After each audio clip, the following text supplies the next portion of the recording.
ഈ മാല ഏതാ വേലു? ഇതാണിമംഗലത്തെ തിരുവാഭരണം കോവിലിൽ കൊടുത്തത്. ഇത് സാറിന്റെ കയ്യിൽ എപ്പടി വന്നു? ഇത് വേലുവിന്റെ കയ്യിൽ എപ്പടി വന്നു? ഭദ്രമായി പൊതിഞ്ഞ് കാളിയുടെ പടത്തിന് പുറകെ വെച്ചിരുന്നില്ലേ, അത് തന്നെ. ഇതാരാ തന്നത്?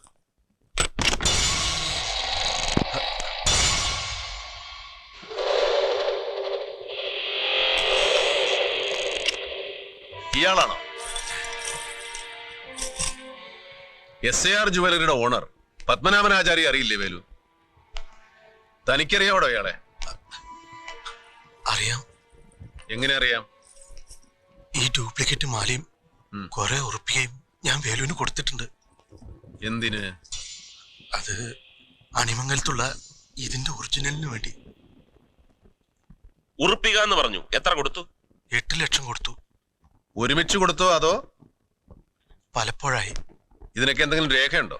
പണം കൊടുത്തതിന് പുറമെ 18 സെന്റ് ഭൂമി ഇയാൾക്ക് ആധാരാക്കി കൊടുത്തു. അതിന്റെ രേഖയുണ്ട്. ഇത്രയൊക്കെ ചെയ്തിട്ടും ഒറിജിനൽ കിട്ടിയോ? ഇല്ല. അതെന്താ? തരാന്ന് ഏറ്റതിന് ഇടയ്ക്ക അവിടെ ഒരു പെൺകുട്ടിയുടെ മരണം നടന്നത്. പിന്നെ അതെല്ലാം അമ്പലത്തിലേക്ക് മാറ്റി. കൊടുത്ത കാശ് തിരിച്ചു കിട്ടിയോ? കാശ് കിട്ടിയില്ല. സ്ഥലം മടക്കി തന്നു. താൻ എന്നാ വേലുവിന് മാല കൊടുത്തത്? 4 വർഷമായി. കൃത്യ ദിവസം ഓർമ്മയുണ്ടോ? ഓർമ്മയുണ്ട്. എന്താണ്? അണിമംഗലത്ത് ഒരു പെൺകുട്ടിയുടെ മരണം നടന്നില്ലേ ആ രാത്രിയില്? അന്ന് നടന്ന സംഭവങ്ങളെല്ലാം ഒന്ന് ചുരുക്കി പറയാമോ?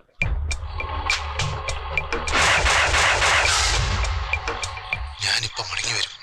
അപ്പൊ താൻ ഒറിജിനലുമായി ഇവിടെ ഉണ്ടാകണം. ഇനി അവധിയില്ല.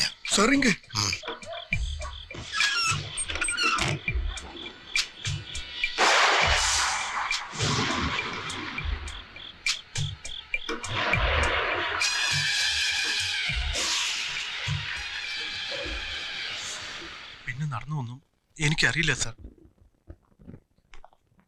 മൈഥിലി പ്രദീപിനെ പ്രതീക്ഷിച്ച് നിന്നായിരിക്കും അല്ലേ? മാലയുമായി പോയ താനും ആ പെൺകുട്ടിയെ കണ്ടിട്ടുണ്ടല്ലേ? അർദ്ധരാത്രിയിൽ നടന്ന തിരുവാഭരണത്തിന്റെ ഇടപാട് കണ്ട ഏക സാക്ഷിയായിരുന്നു ആ പെൺകുട്ടി. പിന്നെ ആ പെൺകുട്ടിയെ ജീവനോടെ ആരും കണ്ടിട്ടുമില്ല. പറയൂ, ആ കുട്ടിക്ക് എന്ത് സംഭവിച്ചു? എങ്ങനെയാണ് അപകടം സംഭവിച്ചത്? സ്റ്റെപ്പിൽ നിന്ന് ആ കുട്ടി എങ്ങനെ വീണു? വേലു സൂചി കണ്ടിട്ടില്ലേ? തുന്നുന്ന സൂചി. അതിന്റെ ദ്വാരത്തിന്റെ ഇടപോലും ഉണ്ടാവില്ല രക്ഷപ്പെടാൻ. അതുകൊണ്ട് ഉള്ള സത്യം പറഞ്ഞാൽ വേലുവിനും സുഖം, കേൾക്കുന്ന ഞങ്ങൾക്കും സുഖം. പറ വേലു. കേട്ടില്ലേ? പറയണോ?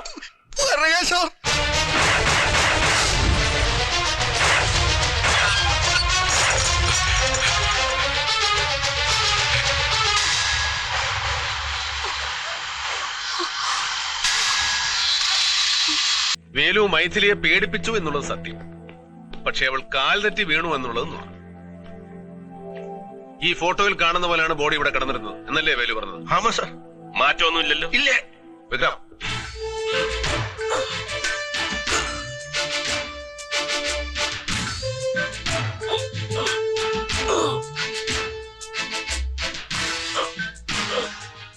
മൈഥിലിയുടെ അതേ പൊക്കവും തൂക്കവും ഉള്ള ഡമ്മിയാണ്. ഇത് എങ്ങനെ വീഴുന്നുവോ അങ്ങനെയായിരിക്കണം മൈഥിലി വീണിരിക്കുക. വേലു പറഞ്ഞതുപോലെ ഭയന്ന് ബാലൻസ് തെറ്റി വീണതാണെങ്കിൽ ഡ്രോപ്പ് ഇറ്റ്.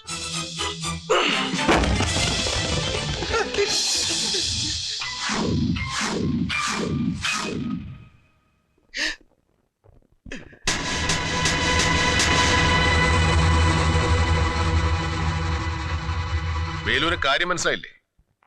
മനസ്സിലാക്കി തരാം. 5.5 അടിയിലധികം ഉയരമുള്ള ആ പെൺകുട്ടി 2.5 അടി വീതിയുള്ള സ്റ്റെപ്പിലൂടെ എങ്ങനെയാണ് ഉരുണ്ടുരുണ്ട് കൃത്യമായി താഴെ വന്ന് വീഴുക? ഒരിക്കലും നടക്കില്ല വേലു. എങ്ങനെ വീണാലും ഈ ഫോട്ടോയിൽ കാണുന്ന പോലെ വീഴില്ല. ഈ സ്റ്റെപ്പിനോട് ചേർന്ന് ദാ ഇതുപോലെ ഒരിക്കലും കിടക്കില്ല. ഇനി യഥാർത്ഥത്തിൽ എന്താ സംഭവിച്ചെന്ന് ഞാൻ പറയട്ടെ. വേലു പറഞ്ഞതുപോലെ സ്റ്റെപ്പിൽ നിന്ന് വീണിട്ടല്ല ആ പെൺകുട്ടി മരിച്ചിരിക്കുന്നു. മറിച്ച് ഈ വീടിന്റെ തന്നെ മറ്റേതോ ഭാഗത്ത് വെച്ച് അവൾ കൊല്ലപ്പെട്ടു. അതിനുശേഷം ബോഡി ഇവിടെ കൊണ്ടുവന്നിട്ടു. അതല്ലേ സത്യം? ഇനിയും താൻ നുണ പറഞ്ഞാൽ കൂഴച്ചക്കയേക്കാൾ കൂടുതൽ കൊടയും. നടന്ന എന്താണെന്ന് പറയൂ. എവിടെ വെച്ച് എങ്ങനെയാ പെൺകുട്ടി കൊല്ലപ്പെട്ടു? സൊല്ലു വേലു, സൊല്ലപ്പാ. സാറ് പറഞ്ഞത് ശരിയാ. എന്റെ രൂപം കണ്ട് ഭയന്ന് അവൾ ഓടി. പക്ഷെ സ്റ്റെപ്പിൽ വീണില്ല. പിന്നെ സ്റ്റെപ്പ് ഇറങ്ങി പിന്നെ ഓടി.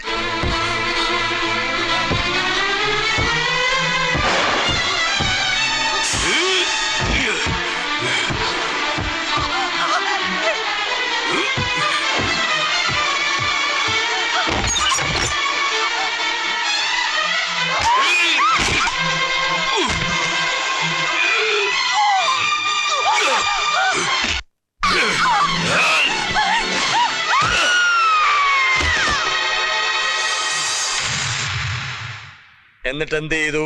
ഭയന്ന് ബാലൻസ് തെറ്റി വീണ് മരിച്ചതാണെന്ന് ആളുകൾക്ക് തോന്നാൻ അവളെ ഇവിടെ സ്റ്റെപ്പിന്റെ സോട്ടിലിട്ട് പിന്നെ നേരെ കുളത്തിൽ പോയി കുളിച്ച്.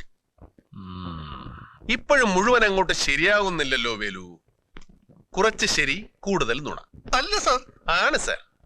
അതുകൊട്ടെ, പൂജാമുറിയിലിരുന്ന് മാലയെടുക്കാൻ വേലു എങ്ങനെയാ വീടിനുള്ളിലേക്ക് കയറിയത്?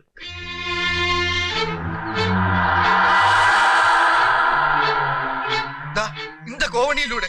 കോണിപ്പടി ഉണ്ടായാൽ മാത്രം പോരല്ലോ, അകത്ത് കിടക്കാൻ വാതിൽ വേണ്ടേ? വാതിലിருக்கு സാർ. ആ വാതിൽ തുറന്നിരുന്നു. ഉവ്വ് സാർ. വേലുവിന് വേണ്ടി അന്ന് രാത്രി ആ വാതിൽ തുറന്നു ആരാ? പറ. വേലു വരുന്നു എന്നറിഞ്ഞ് ആരാണ് ആ വാതിൽ തുറന്നിട്ടത്? ഈ വീട്ടിൽ ആരാ വേലുവിന്റെ സഹായി?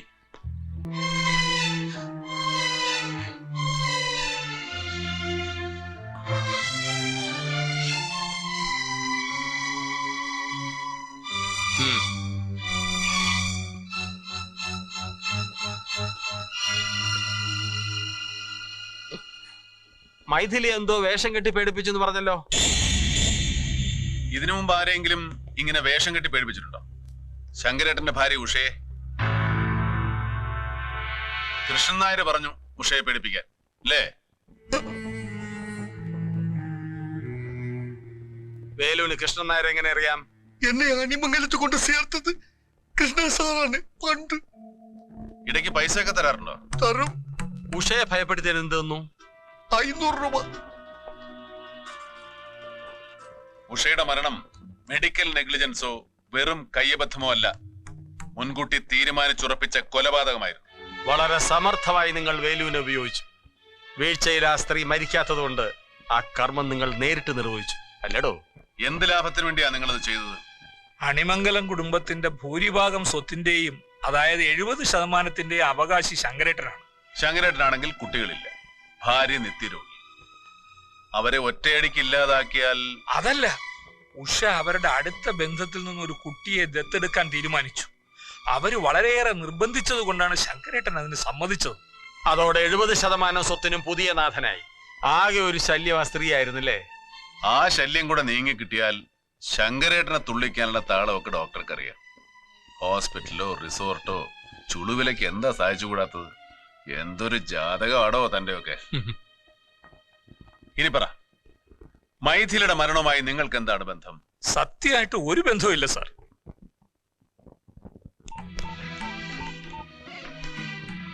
Chacko, get going.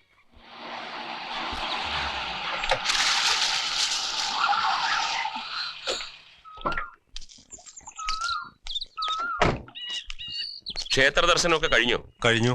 ഞങ്ങളോടൊപ്പം ഒന്ന് വരണം. എന്താ കാര്യം? അതൊക്കെ പറയാം, ഞങ്ങളെ ഫോളോ ചെയ്താൽ മതി.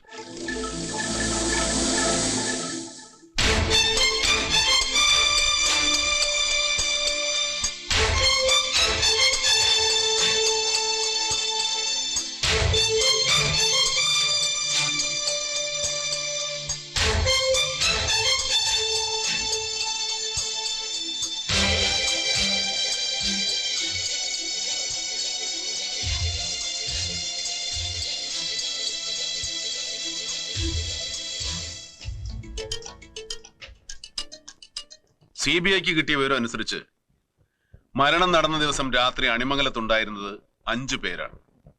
അതിൽ മൈഥിലിയെ ഒഴിവാക്കിയാൽ ബാക്കി അനിത, രശ്മി, ലക്ഷ്മിയമ്മ, മായ. ഈ പറഞ്ഞ 4 പേരുടെയോ അല്ലെങ്കിൽ പുറത്തുനിന്ന് ആരുടെയെങ്കിലുമോ സഹായം ഈ കേസിലെ പ്രതികൾക്ക് ലഭിച്ചിട്ടുണ്ട്.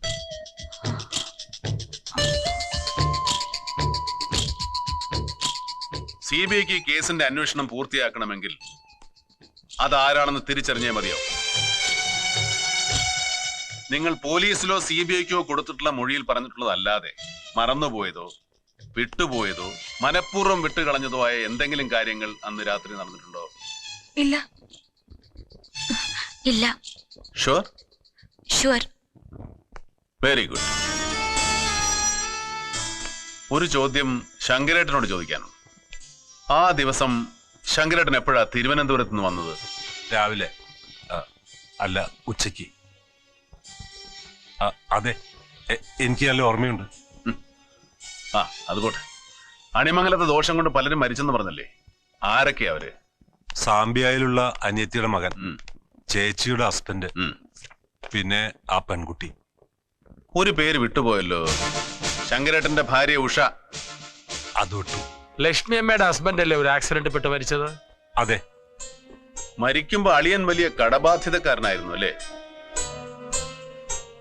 അതെ. എങ്ങനെയാ വലിയ കടക്കാരനായത്? അറിയാൻ പാടില്ലാത്ത പല ബിസിനസ്സും ചെയ്ത് ഒക്കെ തൊലച്ചു. അച്ഛന്റെ സ്വത്തും സമ്പാദ്യവും അണിമംഗലത്തെ അമ്മയുടെ ഷെയറും എല്ലാം പോയി. ഇവൻ വെറുതെ കൊടുത്ത 5-6 ലക്ഷവും കളഞ്ഞു. പിന്നെ കടം വാങ്ങാൻ തുടങ്ങി അല്ലേ? അതെ. മായ എന്തെങ്കിലും സഹായം ചെയ്തിരുന്നോ? അച്ഛന് വേണ്ടി ഇവളും കുറെ കടം വാങ്ങി. ആരിൽ നിന്ന്? From my friend. അതാരാ friend? Akhilesh. Akhilesh auto finance, Akhilesh finance, Akhilesh exports. Akhilesh ആണോ പണം തന്നത്? അതെ. എന്നിട്ട് ആ പണം തിരികെ കൊടുത്തോ? കൊറേ കൊടുത്തു. തിരികെ കൊടുക്കാൻ എവിടെ നിന്ന് പണം കിട്ടി? ആര് തന്നു?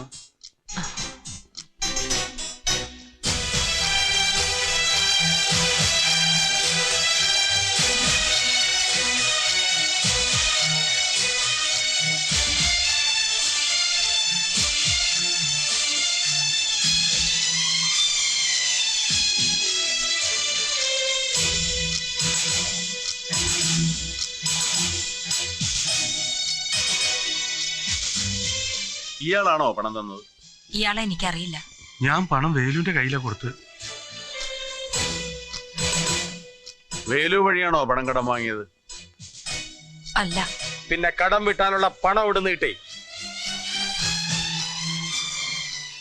ആചാരി കൊടുത്ത പണം വേലു വഴി വാങ്ങിയിട്ടുണ്ട്, കടം തീർത്തിട്ടുണ്ട്. അല്ല സാർ, ഒരു ഡൗട്ട്. ആളെ നേരിട്ടറിയാതെ പരിചയമില്ലാതെ ഒരു സെക്യൂരിറ്റിയും ഇല്ലാതെ ഇക്കാലത്ത് ആരെങ്കിലും കടം കൊടുക്കുമോ? സെക്യൂരിറ്റി ഇല്ലെന്നാര് പറഞ്ഞു? സെക്യൂരിറ്റി ഇല്ലേ ആചാരി?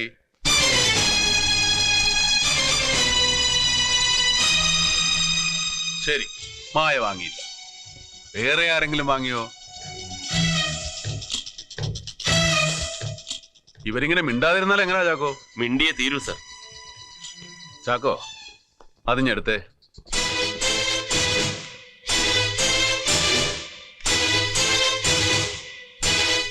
മൈഥിലി മരിച്ച ദിവസം ലോക്കൽ പോലീസ് ഇൻക്വസ്റ്റ് നടത്തിയപ്പോൾ എടുത്ത ഫോട്ടോസാ ഇതെല്ലാം.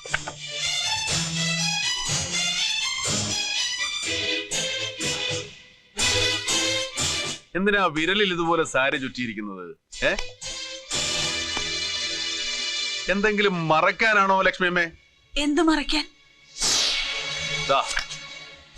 ഇത് മറയ്ക്കാൻ.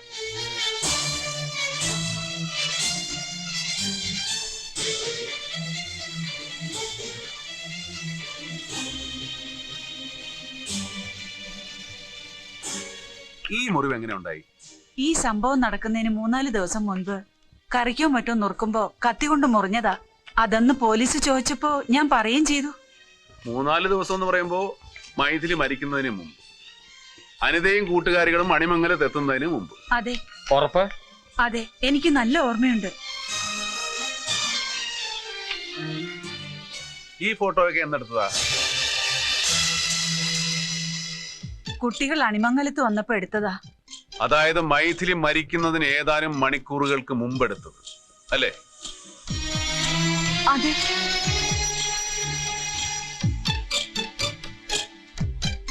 എന്നിട്ടെന്തേ ആ ഫോട്ടോയിൽ കാണുന്ന വിരലിൽ 3-4 ദിവസം മുമ്പുണ്ടായ മുറിവോ പ്ലാസ്റ്ററോ ഇല്ലാത്തത്?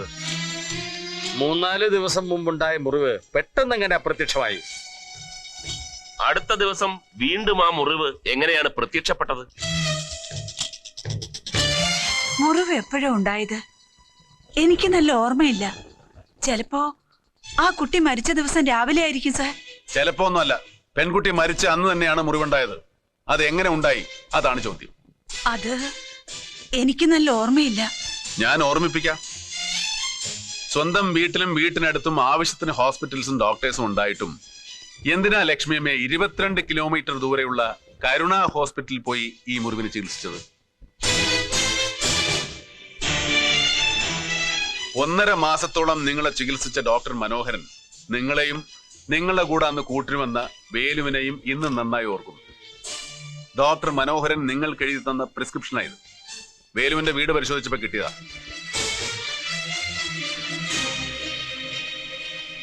ഒന്നര മാസത്തോളം ചികിത്സിക്കാൻ തക്ക വണ്ണം എന്ത് മുറിവാണ് ആ വിരലിലുണ്ടായിരുന്നത്? എന്തോ കള്ളത്തരം മറയ്ക്കാനല്ലേ അത്ര ദൂരം പോയത്? യഥാർത്ഥത്തിൽ അന്ന് രാത്രി എന്താ സംഭവിച്ചത്?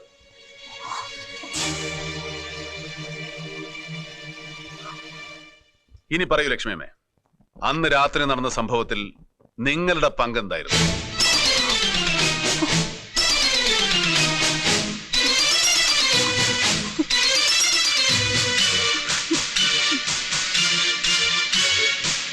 മകള് വാങ്ങിയ കടം തീർക്കാൻ വേലു വഴി ആചാര്യയിൽ നിന്നും പണം ഞാനാ വാങ്ങിയത്.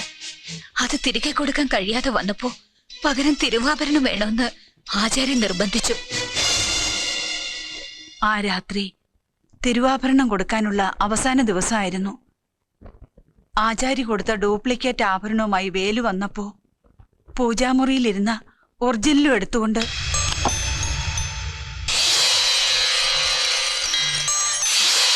പുറത്തെ സ്റ്റെപ്പ് വഴി ഞാൻ മുറ്റത്തേക്ക് വന്നു. പ്രദീപിനോടല്ലേ ഞാൻ പറഞ്ഞത് വരണ്ടാന്ന്. പ്ലീസ് വരണ്ട, വേണ്ട.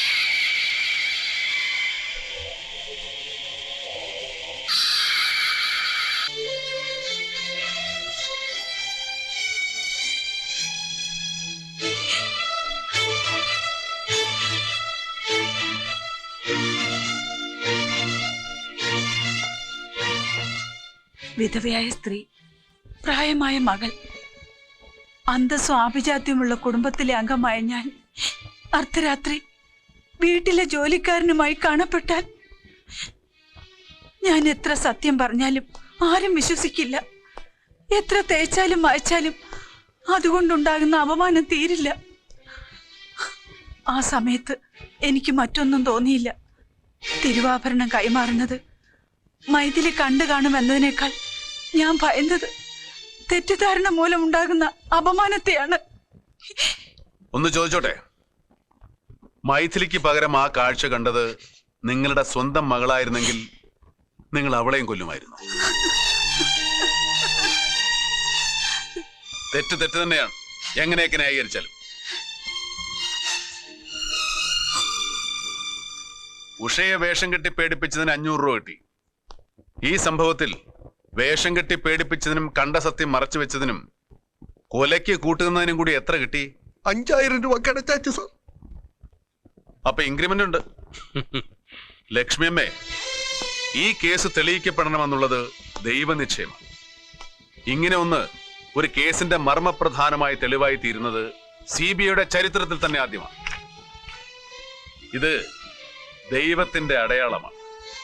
A sign of God.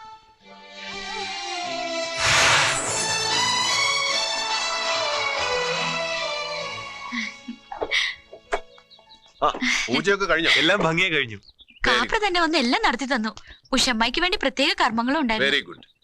ഈ കേസ് എങ്ങനെ എവിടെ ആരംഭിച്ചു എന്നും എവിടെ എങ്ങനെ അവസാനിച്ചു എന്നും ഇപ്പൊ സായിക്ക് മനസ്സിലായില്ലേ? Illusion is the product of mind and fact is the product of wisdom. ചിലപ്പോ മനസ്സ് ബുദ്ധിയുടെ വേഷമണി, അത് സൂക്ഷിക്കുക. പ്രേതവും ദോഷവും ഒക്കെ മാറിയ സ്ഥിതിക്ക് ഇനി വെച്ച് താമസിപ്പിക്കണം. മനസ്സിലായില്ലേ? കല്യാണം അതും തീരുമാനിച്ചു സാർ.